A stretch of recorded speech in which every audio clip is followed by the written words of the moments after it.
Здравейте! Искам да ви покажа тази наистина впечатляваща къща в село Чепинци с един разкошен равен двор.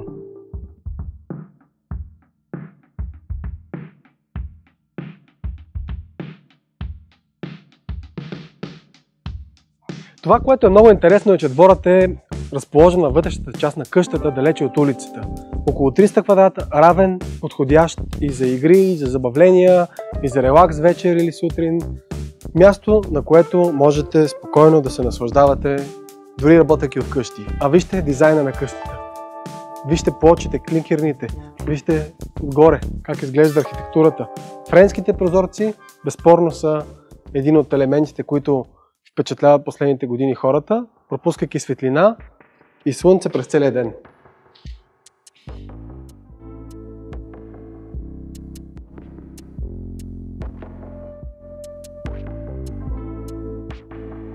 Застроената площ на къщата е 292 квадрата, а най-важната стая всекидневната е цели 50.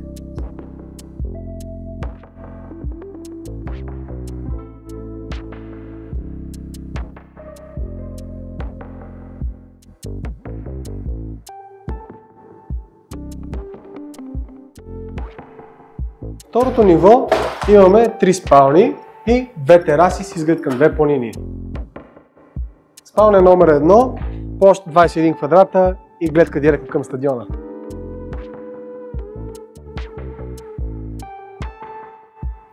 Излаз на същата тераса има и от спалня номер 2.